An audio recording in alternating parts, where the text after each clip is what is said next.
औज़ुबिल्लाहिमिनश्शैतानिर्रजीम बिस्मिल्लाहिर्रहमानिर्रहीम। आज है जी हमारा टॉपिक वो to solve accounts from incomplete record and detail पर इससे पर वीडियो बनी हुई है। थोड़ी सी कैलकुलेशन के हवाले से इस पर बात करते हैं। ठीक है, हमारे पास है जी अकाउंटिंग इक्वेशन होती है asset is equal to liabilities plus capital.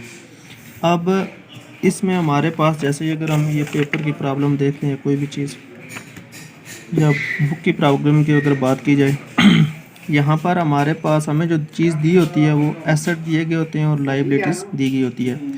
Capital हमने मालूम करना होता है, तो इसी तरह से कैपिटल फाइंड करना है। एसेट हमें दिए गए हैं, उसमें से लायबिलिटी जो दी गई हैं उनको माइनस कर देंगे, इनके दरमियान जो फ़र्क आएगा वो हमारे पास कैपिटल होगा। जैसे इससे पहले ये क्वेश्चन हुआ है, ठीक है, ऐसे हमने एसेट लिखे हैं, सारे इधर एसेट लिखे हैं इसमें से, ठीक है। उसके बाद इसमें जो लायबिलिटी है, क्रेडिटर है, ये 12,000 ये लिख दिए। अब एसेट का टोटल किया है, उसमें से लायबिलिटीज़ को माइनस किया है, जो डिफरेंस है, ठीक है जी, बैलेंसिंग फिगर है, वो हमारा क्या हो गया, कैपिटल हो गया। इसके बाद एसेट्स तो लायबिलिटीज़ की पहचान आपको होनी चाहिए, तो आप ये क्वेश्चन सॉल्व कर सकते हैं। इसके बाद कुछ एडजस्टमेंट आ जाती हैं जिनके बारे में आपको जानना बड़ा लाजमी होता है। अब जैसे यहाँ पर डेप्रिसिएशन दी हुई है, ठीक है जी, ये जितनी भी एडजस्टमेंट्स होंगी ये सारी की सारी आप जो क्लोजिंग बैलेंस होगा उस पर एडजस्ट करेंगे, यानी कि ओपनिंग एसेट्स और ओपनिंग लायबिलिटीज़ आप वैसे लिखेंगे, इन पर किसी किस्म की आप कोई भी एडजस्टमेंट नहीं करेंगे।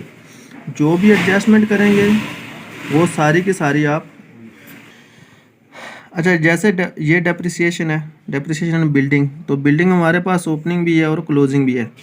अब जैसे जो यहाँ पर ये ओपनिंग बिल्डिंग है हमारे पास 60,000, क्लोजिंग बिल्डिंग है 70,000, तो अब कौन से बैलेंस पर आप मालूम करेंगे? जाहिर सी बात है आप क्लोजिंग बैलेंस पर मालूम करेंगे, ठीक है। इसके बारे से डिफरेंट चीज़ें होती हैं, यानी कि अगर ओपनिंग बिल्डिंग ज़्यादा हो, क्लोजिंग कम हो, जैसे यहाँ पर तो ज़्यादा है, लेकिन फ़र्ज़ करें अगर जैसे यहाँ पर ओपनिंग 70,000 हो और क्लोजिंग जो है वो 60,000 हो, तो ऐसी सूरत में आप ओपनिंग पर मालूम करेंगे, क्योंकि यहाँ पर ओपनिंग कम है, क्लोजिंग ज़्यादा है, और हमें तारीख़ नहीं बताई हुई है कि किस तारीख़ को हमने ये 10,000 का जो बिल्डिंग में इजाफ़ा हुआ है ये किस तारीख़ को हुआ है, तो लिहाजा हम क्लोजिंग पर मालूम करेंगे, ठीक है जी।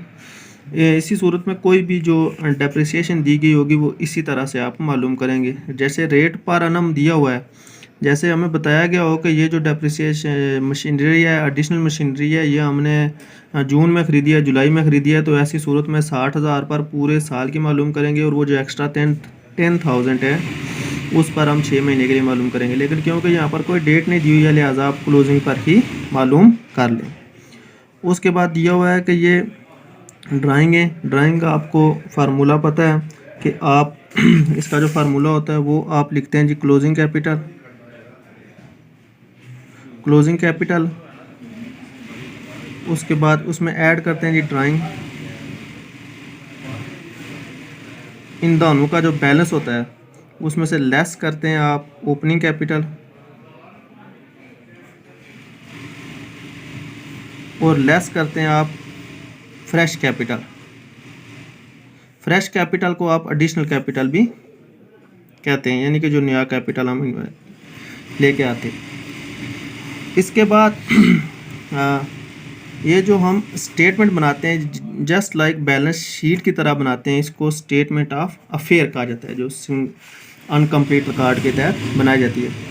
इसी तरह से ये जो जैसे अगर आपने फाइनल अकाउंट तफसील के साथ पढ़ा हुआ है तो राइट ऑफ बैड डेट्स, यानी कि क्लोजिंग डेटर में से यहाँ जैसे यहाँ पर हमारे पास 5,200 है, तो ये आप 5 माइनस इसमें से 200 कर देंगे, और ये 5,000 जो है वो आप क्लोजिंग स्टेटमेंट ऑफ अफेयर में लिखेंगे। जैसे यहाँ पर डेप्रिसिएशन दी है, तो डेप्रिसिएशन भी इसी तरह से 70,000 में से 10% है, तो आप माइनस करेंगे 7,000, तो क्लोजिंग स्टेटमेंट ऑफ अफेयर में आप जो बिल्डिंग लिखेंगे वो 63,000 की लिखेंगे, ठीक है। ये इसकी कुछ बेसिक एडजस्टमेंट है जो कि आपने करनी है। इससे रिलेटेड कोई क्वेश्चन हो तो आप कमेंट्स में पूछ सकते हैं। Thank you.